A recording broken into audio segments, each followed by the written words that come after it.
우리 젊은 사람들은 잘 모르겠지만은 그래도 연세 드신 분들은 가수 윤한기 씨를 아실 것입니다. 윤복희의 오빠이기도 하지요.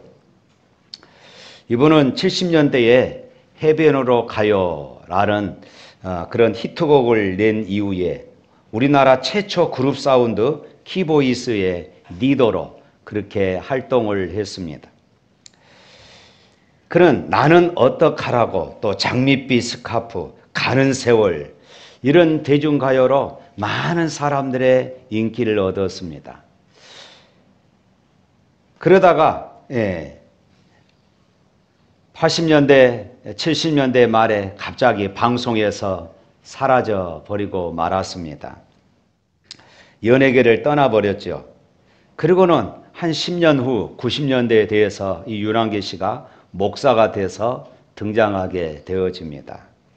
이 가수 윤한기 씨가 목사가 되자 많은 팬들이 안타까워했습니다. 그래서 그는 이렇게 간증을 했습니다. 그분이 했던 이 간증을 그대로 제가 읽어드리겠습니다. 사실은 제가 78년에 큰 병을 앓았습니다. 공연 중 과로로 쓰러졌는데 폐결핵 말기로 6개월 시한 판정을 받게 되었습니다. 최고의 인기를 달리고 있을 때였는데 하늘이 무너지는 것 같았습니다.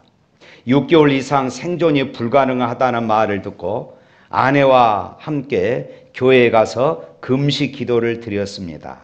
하나님 앞에 용서를 구하고 살려달라고 매달렸습니다. 살려만 주시면 남은 인생을 하나님 위에 바치리라고 다짐했습니다. 회생 불가능한 저는 이 과정을 통해 기적적으로 회복이 되었고 그때부터 신앙생활을 열심히 했습니다. 그 이듬해 79년 서울국제가요제에서 동생과 함께 불렀던 여러분으로 대상을 받았는데 제 생애에서 가장 행복한 순간이었습니다. 그리고 80년대에는 나는 행복합니다를 발표했는데 새 생명을 가지고 새롭게 태어나 얼마나 행복한지가 그 가사에 고스란히 담겨 있는 노래입니다. 이렇게 간증을 했어요. 윤한기 씨가 당시 불렀던 나는 행복합니다. 이 노래를 대부분이 다 알 것입니다. 그 노랫말을 보면 이렇습니다. 나는 행복합니다. 나는 행복합니다. 나는 행복합니다.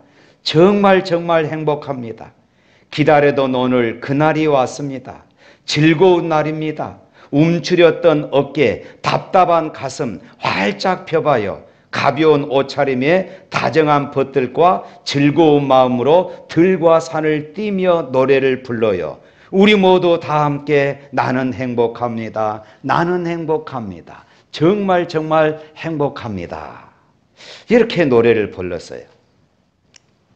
사랑하는 여러분, 사람은 누구를 만나냐에 따라서 인생이 결정되기도 합니다. 어느 나라에 태어나느냐에 따라서 국가가 결정이 되어지죠.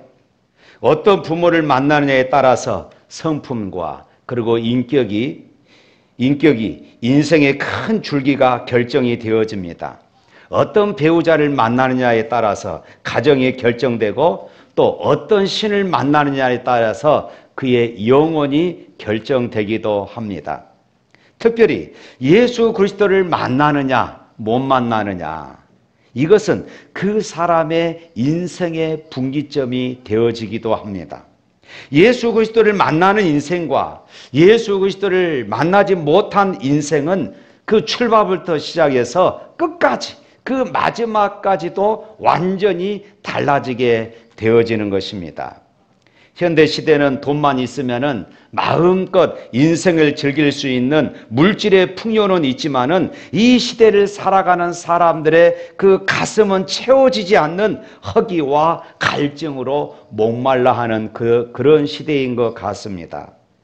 사람들이 이 허기진 가슴에 돈으로, 때로는 성공으로, 때로는 명예로, 때로는 권력으로, 때로는 사랑으로, 때로는 쾌락으로 이것을 채워보려고 하지만은 이 모든 것들은 채울 수 없는 것임을 스스로 깨닫게 되어집니다. 이제 방금 읽었던 본문에 삭개오라고 하는 사람이 등장합니다. 이 삭개오의 직업은 세리장이었습니다. 요즘으로 말하면 세무서장 되는 그런 위치에 있는 사람이었어요. 당시 유대 나라는 로마의 식민지로 세금을 바쳐야 했습니다. 로마는 주변의 수많은 나라들을 정복하면서 크게 억압하는 대신에 자유롭게 풀어주면서 세금을 내도록 했던 것이에요. 그래서 이 세금 정책을 통하여서 그 국가를 다스렸던 것입니다. 그런데 이 세금을 거두는데 자국민을 세리장으로 세웠던 것이에요. 유대인이 세리장이 되었던 것입니다. 그러나 무거운 세금을 내는 일에 조할 사람이 없었습니다. 그래서 백성들은 이 세리들을 향하여서 동족의 피를 빨아먹는 매국노로 그렇게 낙인을 찍었어요. 우리 과거 일제시대에 친일파라고 있었던 것처럼 바로 이 세리들이 마치 그런 친로마파였던 것입니다. 삭개오는 세리장으로서 백성들로부터 원망과 비난으로부터 자유로울 수가 없었죠. 동족의 피를 빨아먹는 그런 매국노로 인식이 되었습니다. 그러니까 이 삭개오는 유체적으로 보면은 안정된 직업이 있었습니다. 많은 수입이 있었어요. 그래서 평안하게 살아갈 수도 있었을 것입니다. 그렇지만은 그는 정신적으로 항상 공허했습니다. 채워도 채워지지 않는 마음속의 갈증을 삭개오는 느꼈던 것입니다. 그렇습니다. 원래 인생이란 내가 원하는 대로 되는 것이 아닙니다. 내가 원해서 태어난 것도 아니고 오래 살고 싶다고 해서 우리가 오래 살 수 없는 인생인 것입니다. 도대체 인생이 무엇일까요? 우리는 어디서 왔을까요? 그리고 우리는 어디로 갈까요? 우리는 왜 죽을까요? 인생은 죽음으로 끝일까요? 죽으면 그 이후에 우리 인생이 어떻게 될까요? 지난 세월, 수없이 많은 세월 동안 수많은 철학자들이 이 문제에 대해서 해답을 찾으려고 수없이 많은 노력을 했지만은 그 결론을 얻어내지를 못했습니다. 우리가 사는 세상, 많은 길들이 있습니다. 그와 마찬가지로 길을 모르는 사람에게 그래서 길을 가르쳐주는 지도가 필요하지요. 우리 인생에도 우리 영혼에도 역시 마찬가지입니다. 인생길을 모르는 사람에게 하나님께서 인생의 지도자인 하나님의 말씀, 성경을 주신 것입니다. 바로 이 성경의 주인공이 예수 그리스도입니다. 할렐루야. 결국 인생의 진정한 아내자는 예수님이셔요. 철학자들이 인생은 어디서 와서 어디로 가고 그 죽음 이후에 무엇이 있는가 결론을 내지 못했지만은 이 성경은 우리에게 분명히 우리 인생이 어디서 왔으며 어디로 가야 하고 죽음 이후에 무엇이 있는가를 우리에게 분명히 가르쳐주는 바로 지도인 것입니다. 삭개오는 예수님에 대한 소문을 듣습니다. 예수님을 만나면은 병든 자가 치유된다는 소문입니다. 예수님을 만나면은 귀신이 쫓겨난다는 소문입니다. 예수님을 만나면은 인생이 비참했던 인생들이 행복해진다는 것입니다. 특별히 예수님은 당시 사람들이 싫어하는 사람들, 가난한 사람들, 병든 사람들, 힘없는 사람들, 이런 사람들과 가까이 하고 이런 사람들과 친구한다는 이런 소문을 듣게 됩니다. 그래서 삭개오는 그런 예수님을 만나고 싶었고 그 예수님을 확인하고 싶었던 것입니다. 그런데 어느 날 이 삭개오가 자기 동네를 지나간다는 소문을 들었어요. 그래서 삭개오는 많은 사람들이 많은 이 군중들 앞에 들어갈 수가 없었습니다. 왜냐하면 매국노였기 때문이에요. 그래서 하는 수 없이 그런 나무 위로 올라갔습니다. 그곳에서 예수님을 본 것이에요. 사랑하는 여러분, 물고기가 물을 떠나면 살 수 없습니다. 나무가 흙을 떠나서도 살 수가 없습니다. 마찬가지로 사람은 사람을 만드신 하나님을 만나지 못하면 불행한 인생을 살 수밖에 없어요. 어린아이는 엄마의 품에 있을 때에 진정한 행복과 평안을 누릴 수 있습니다. 마찬가지로 사람들은 예수님을 만날 때에 인생의 최고의 행복자가 되어지는 것입니다. 그것이 오늘 교회가 존재하는 이유이기도 하는 것입니다. 삭개오는 예수님을 만나기 위해서 돌 무화과 나무 위에 올라갔습니다. 이것은 그만큼 이 삭개오는 예수님을 만나고 싶다고 하는 이런 갈급함이 있었던 것입니다. 그런데 예수님께서 그런 삭개오의 간절함을 알았어요. 그리고 그에게 다가와서 그의 이름을 부르면서 오늘 밤 너의 집에 유어야겠다, 이렇게 말씀하시고 삭개오의 집에서 하루를 머물게 되어지는 것입니다. 예수님을 만난 이 삭개오는 엄청난 결단을 하게 되어집니다. 그렇습니다. 예수님은 우리의 형편과 사정을 아셔요.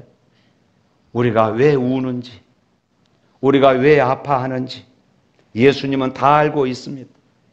예수님은 무엇 때문에 우리가 가슴앓이를 하고 무엇 때문에 괴로워하는지 다 알고 계셔요. 그분이 우리에게 말씀하십니다. 마태복음 11장 27절 말씀에 이렇게 말씀하셔요. 우리 다 같이 한번 읽어볼까요? 내 아버지께서 모든 것을 내게 주셨으니 아버지 외에는 아들을 아는 자가 없고 아들과 또 아들의 소원대로 계시를 받은 자 외에는 아버지를 아는 자가 없느니라. 그리고 이어서 말씀합니다. 수고하고 무거운 짐진 자들아 다 내게로 오라. 내가 너희를 쉬게 하리라. 할렐루야. 이제까지 삭개오는 물질과 명예와 권력이 행복이라고 생각했는데 예수님을 만나고부터는 그것이 결코 행복을 줄 수 없다는 것을 그는 깨달았습니다. 예수 그리스도가 행복의 근원이었고 우리의 영혼이 기뻐할 수 있는 참된 삶인 것을 그는 깨닫게 되어집니다. 삭개오는 예수님을 만난 후 예수님을 인격적으로 영접하게 되어집니다. 예수님이 내 인생의 주인이시고 예수님이 내 인생의 행복의 근원임을 그는 고백하게 되어진 것이에요. 옛날 국민학교 시절, 초등학교 시절이죠. 운동장에서 땅 따먹기, 땅에 그림을 그려놓고 땅 따먹기 했던 그런 추억들 여러분들 가지고 계실 것입니다. 열심히 땅 따먹기를 하다가 학교 종이 울리면은 그때는 네 땅 내 땅이 소용이 없습니다. 모든 것을 내버려 두고 교실로 다 들어가게 되어지죠. 운동장에서 땅 따먹기 하던 학생들이 종이 울리면은 네 땅 내 땅 버려두고 교실로 들어가듯이 우리 인생의 종이, 이 죽음의 종이 울리면은 이 땅의 모든 것을 버려두고 우리는 영원한 세계로 들어가게 되어집니다. 내 의지와 상관없이 죽어야 하는 것이 우리 인생인 것이지요. 그러나 인생은 죽음으로 끝나는 것이 아닙니다. 사람들이 잠을 자면은 자는 중에 꿈을 꾸게 되어집니다. 때로는 좋은 꿈을 꾸기도 하고 때로는 나쁜 꿈을 꾸기도 합니다. 이처럼 꿈의 세계를 경험하는 것처럼 우리의 인생은 죽음으로 끝나는 것이 아니고 죽음 이후의 세계, 즉 천국과 지옥이 있다는 것입니다. 우리 인생은 천국에서 영원히 사느냐 아니면 지옥에서 영원히 사느냐, 이것이 우리 인생의 최대의 문제라는 것입니다. 그렇다면 우리가 천국에 가기 위해서 어떻게 해야 할까요? 예수 믿지 않는 사람들에게 당신은 죽어서 지옥에나 가, 그러면 싫어합니다. 왜 그럴까요? 나는 알지 못하지만 내 본성, 우리 사람들의 본성이 천국과 지옥이 있음을 알기 때문입니다. 너 죽어서 지옥에나 가라, 그러면 다 싫어한 이유가 바로 거기 있는 것이에요.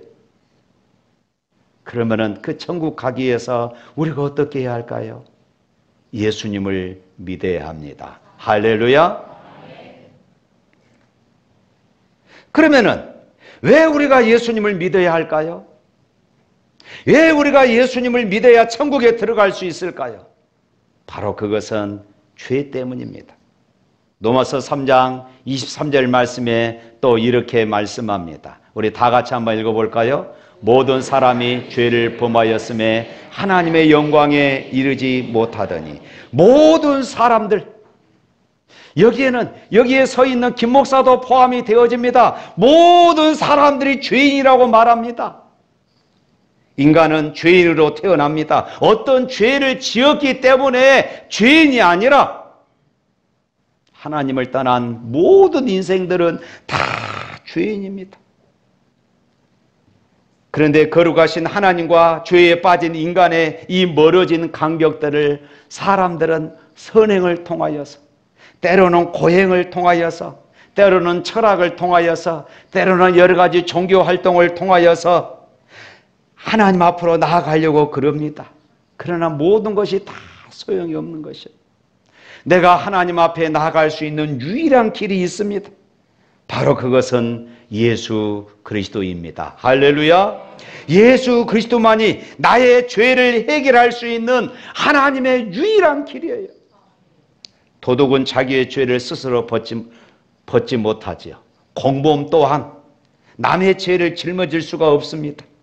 그런데 우리 중에 죄인 아닌 자가 없습니다. 모든 사람이 죄를 범했어요. 그 말은 우리 스스로 우리 이 죄 문제를 해결할 수 없다는 것입니다. 석가나 공자, 소크라테스도 안 됩니다. 자신의 죄 문제를 해결하는 종교가 기독교 외에는 이 땅에 없는 것입니다. 죄는 죄 없는 분만이 해결할 수 있습니다. 그분이 바로 예수 그리스도입니다. 그분은 우리를 대신하여서 십자가에서 죽으셨어요. 예수님은 인간의 죄와 죽음의 문제를 해결하시기 위해서 십자가에서 죽으시고 또한 부활하셨습니다. 만일 예수님의 부활이 없었다면 예수님은 3대 성인이니 4대 성인이니 이런 성인에 들어갈 수 있으나 나를 구원하는 구원자는 될 수가 없었던 것입니다. 그래서 예수님은 친히 말씀하십니다. 요한복음 14장 6절에 있는 말씀입니다. 우리 또 다 같이 한번 읽어봅니다. 예수께서 이르시되 내가 곧 길이요 진리요 생명이니 나로 말미암지 않고서는 아버지께로 올 자가 없느니라. 하나님은 그의 아들이신 예수 그리스도를 이 세상에 보내셔서 우리의 죄 문제를 해결하기 위해서 십자가에 죽게 하심으로 우리의 모든 죄가를 담당하게 하시고 하나님과 우리 사이를 연결해 놓는 그런 다리 역할을 해 주셨습니다. 하나님이 인정하시는 다른 구원의 길이 없다는 것이에요. 많은 사람들이 이 부분에 대해서 기독교에 대한 불만을 가지고 있습니다. 왜 기독교에서는 꼭 예수님만 믿어야 구원을 받는다 이렇게 말하느냐?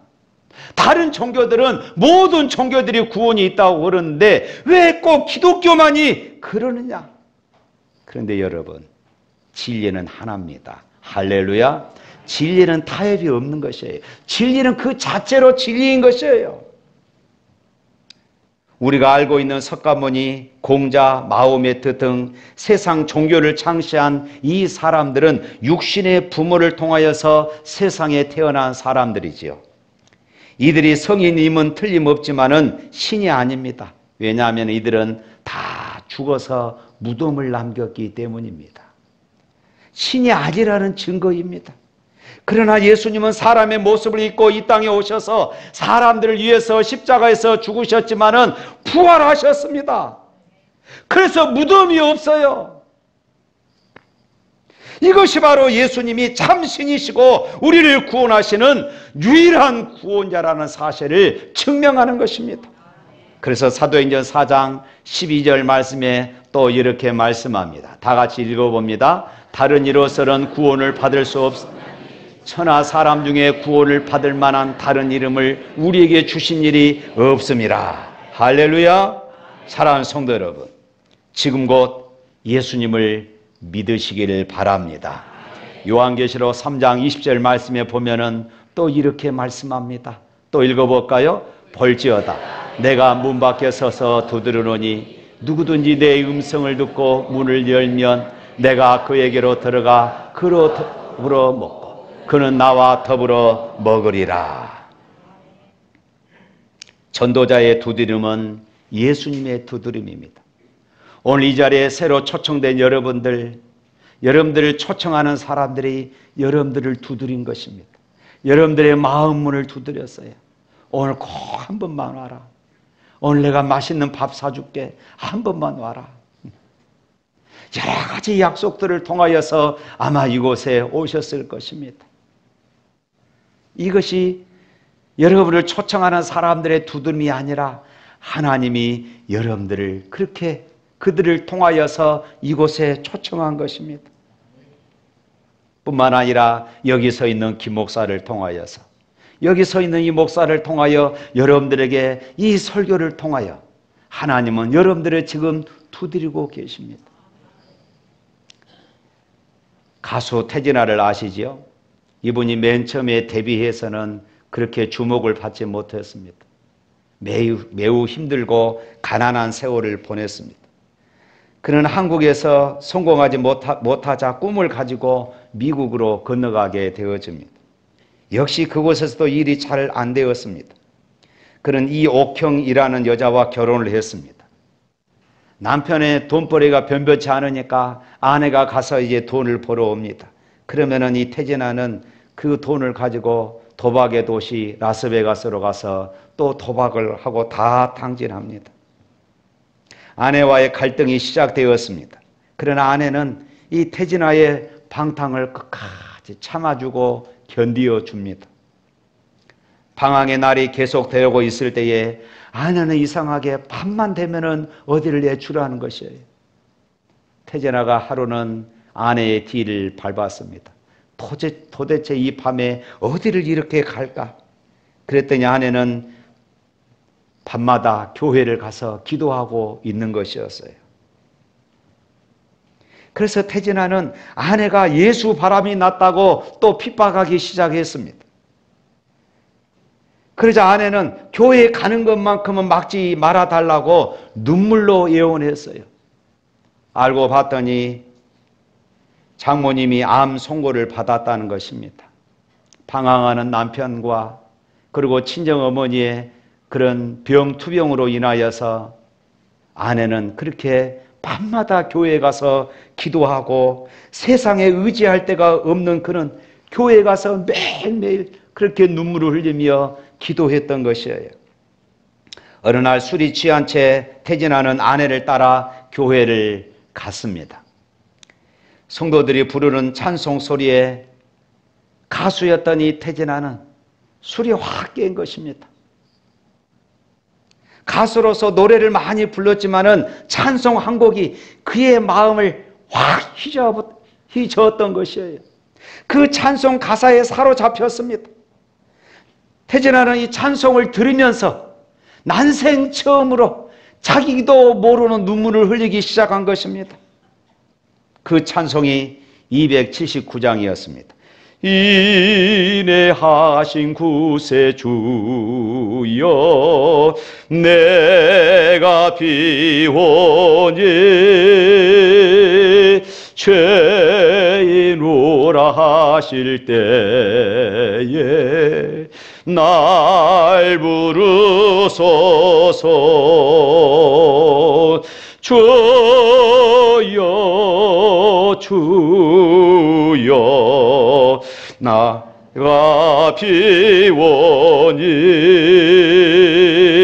죄인우라 하실 때에 날 부르소서. 이날의 이 체험으로 태진아는 그때부터 예수를 믿기 시작한 것입니다. 물론 장모님의 병도 완쾌되었습니다. 훗날 아내의 사랑을 생각하면서 만든 곡이 옥경이 여러분 다 아시죠? 바로 이 노래였습니다. 이 노래로 크게 히트를 쳤습니다. 태진아 집사, 그는 지금도 구원의 하나님을 노래하고 있습니다. 예수님을 믿고 예수님 때문에 그의 인생에 놀라운 변화가 일어나기 시작한 것입니다. 예수님 때문에 그의 인생의 길을 찾게 되었고 예수님이 그의 인생을 책임지는 그런 인생을 지금도 살아가고 있는 것입니다. 그렇습니다. 내가 예수님을 믿으면은 내 인생을 예수님께서 책임지시고 이끄심을 믿습니다. 의미 있고 가치 있는 삶을 살아가게 됩니다.